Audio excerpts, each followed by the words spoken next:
Jamie, what is better than two people with ADHD? 3! I've seen a lot of change, been through a lot of pain. Some things are not the same as they were a year ago, but all will be okay.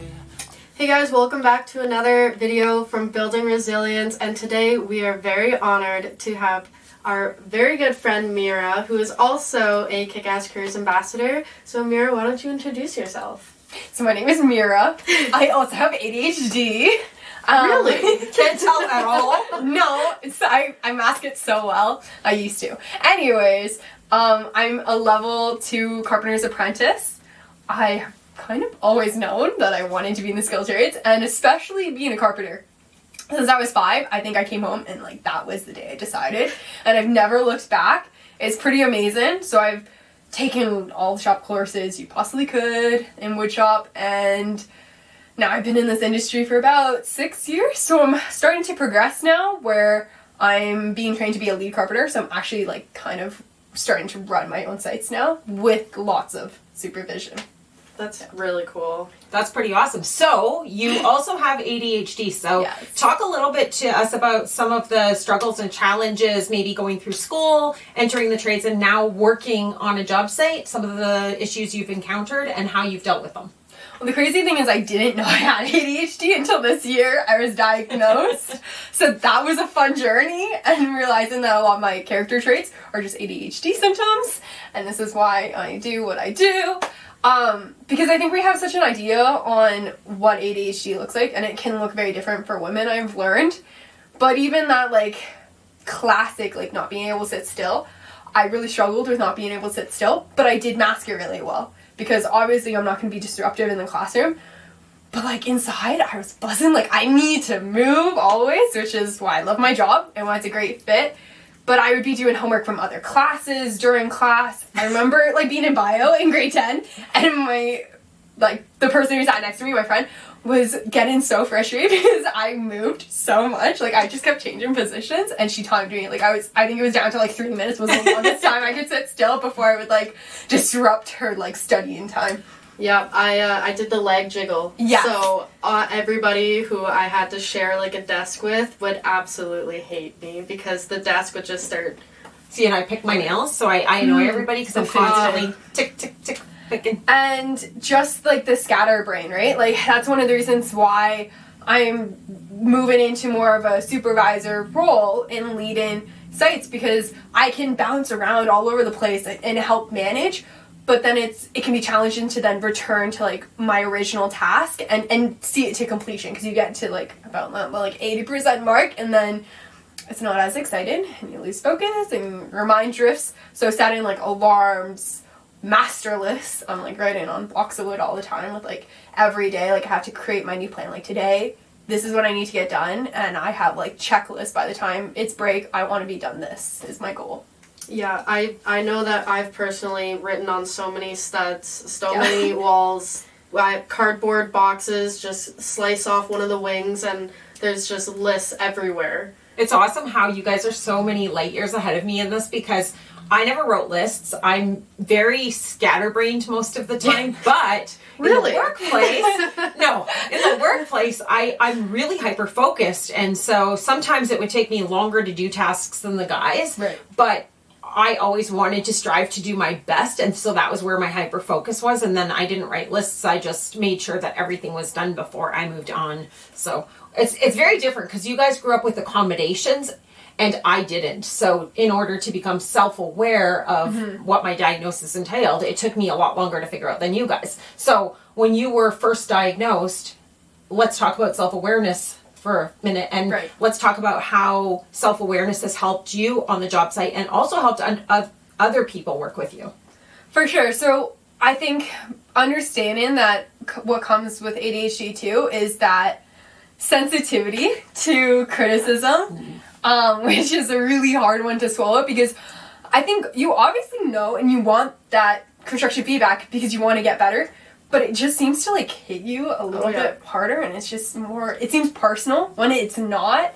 So being able to, obviously, because I'm more in a leadership role, this is new to me, and And the past few months have been very rocky and bumpy, but being able to take that and grow from it and not let it affect me and beat me down, that no, this is good, like I want this feedback, is super hard sometimes to take. And how do you deal with constructive criticism with your ADHD?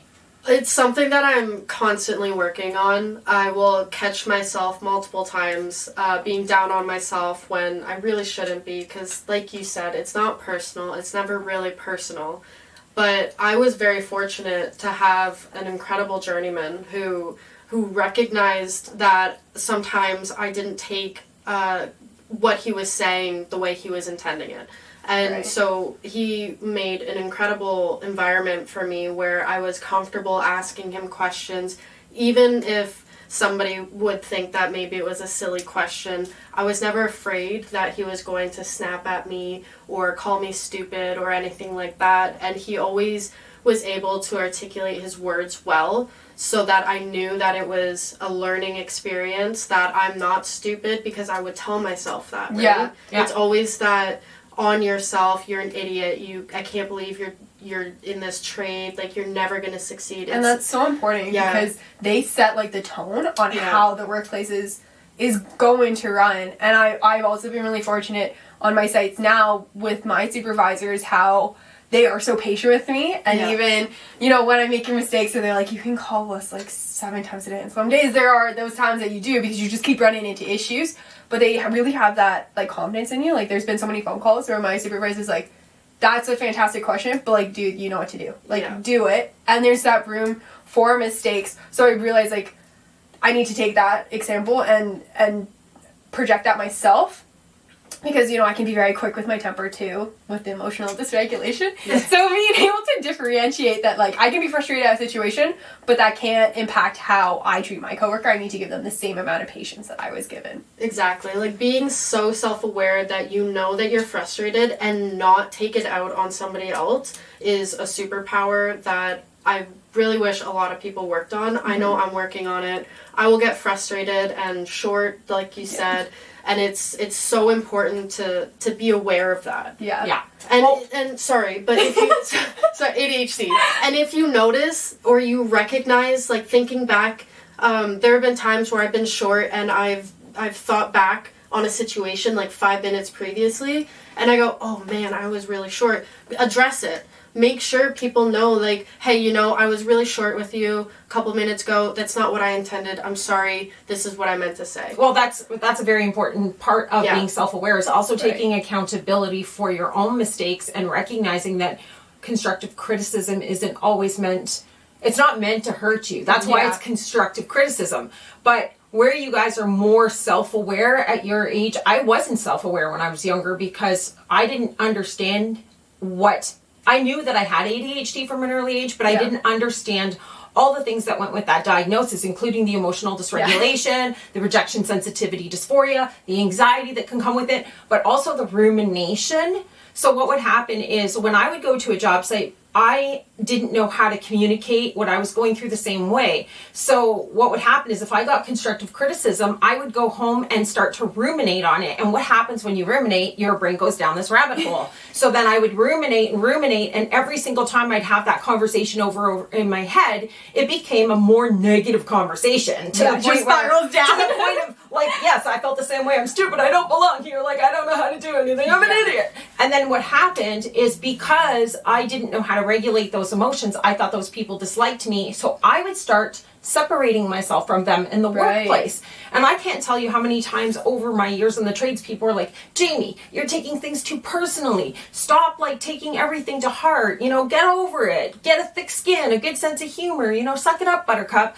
But in the end, it was just really me isolating myself from people that I thought didn't like me. And I created oftentimes my own toxic work environment because I didn't communicate properly, or I didn't take that constructive criticism the way it was intended, and I just turned it into something that it wasn't. And so knowing that now, do you have any advice for anybody going through that who maybe are separating themselves, thinking that their coworkers don't like them? Because I know I've had days where I'm like, oh man, like they really don't like me. Like, what would your advice be for? Yeah, how did you get like out of that? Yeah. It took a lot for me to become more self-aware and mindful of what's going on, and it's something I still struggle with. But at the end of the day, you just have to really be open with communication. That's what it's all about. You communicate with people, and maybe tell people how you're feeling. But I also think that this goes back to employers. And they need to recognize, too, that ADHD is pretty prevalent in the skilled trades, which means a lot of people have emotional dysregulation, emotional immaturity, rejection sensitivity, dysphoria, addictions come into trades because of it, especially with anxiety. And I think that employers need to do more to educate people on how to work with different personality styles, but also how to have healthy boundaries and communicate. No, I think that makes a lot of sense, because even upon how I got diagnosed with ADHD, like it was through my girlfriend who had ADHD, and she was like, I think you might have some ADHD, or like I think you should go get this figured out. And then you start to realize that like you've surrounded yourself with a whole bunch of people who all have ADHD, which is probably why you didn't know you had ADHD, because it just seemed normal that you were behaving this way. But having that open dialogue with your coworkers, right, that this is how, you know, I need to write things down when we're having a conversation, that you need to understand that I'm not ignoring you. I'm literally taking notes so that I remember later on, because I had this bad tendency. So my supervisor and I've actually had to switch on how we communicate, because he would give me a lot of verbal instructions on the phone, which the issue then was I was agreeing to what he was saying, but I wasn't actually like being in tune and there present in the moment. So the minute I got off the phone, I could not remember a word he had said. And I'd be like texting him later, I'm like, I know I'm supposed to work in this room, and it was something about this, but I cannot actually remember the details. So having that like pad of paper right there, or like sending texts instead of phone calls, has really benefited me to remember what I'm supposed to do and not keep reaching out. Yeah, and even as like your employer, he's going to realize, okay, well, I'm saving a lot more time writing it down and sending it to her than talking to her on the phone. Well, exactly. Like, just knowing that your employees work better a certain way and adapting to that will not only make you run your business more efficiently, but your employees will be happier. So it takes a conscious effort on everybody's part. Yeah. Because it's a two-way street. Exactly. And because we have so many different people in the industry with so many different personality styles and so many different attitudes towards the way they work or whatever, it's very important that we are very aware of how to communicate with people. That is extremely important. Yeah, and everybody's going to be working on it, so be patient with each other. Yes. Yes, because at the end of the day, it goes all the way back to safety and production, and you have to be safe, you have to produce, and that's how you keep your job, and that's how you keep the economy going. So I think that's pretty much all the time we have for today, but thank you so much to Mira for being our guest, our first guest, and she will be back, because we're just going to drag her back, whether she likes it or not. Thank you for having me. Yes. So this was fun. Yes. So thank you so much for coming on the show today. Yeah, thank you so much. Thank you. And don't forget to like, subscribe, and comment, and share this video with your coworkers, with your family, with your friends, and let's just get this word out there to be patient and communicate. So don't forget to keep building resilience, guys. And remember, you're never alone. But all will be okay. I move on each and every day. The past is where it stays. Way back a year ago, I've changed for the better this time. I thought I would never be fine. I strive just to say I'm alright. And for the first time in a long time, I'm alright. I've seen a lot of change, been through a lot of pain. Some things are not the same as they were a year ago, but all will be okay. I move on each and every day. The past is where it stays. Way back a year ago.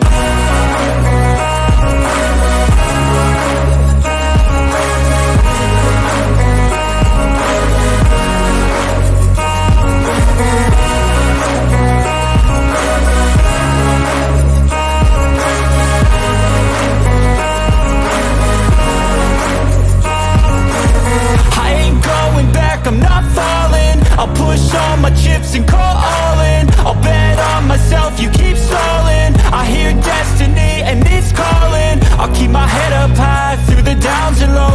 I'll go in life. Still nobody knows, but I'ma choose what's right and take what comes and goes. And ain't no one in life holding me back no more.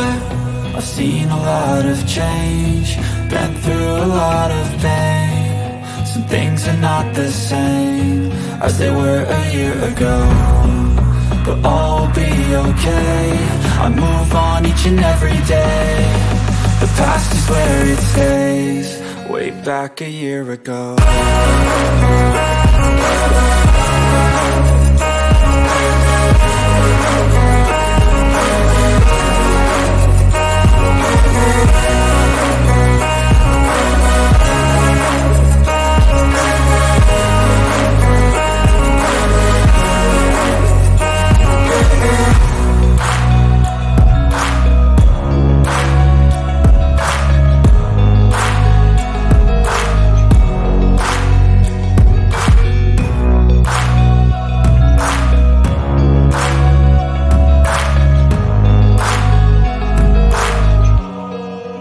Back a year ago.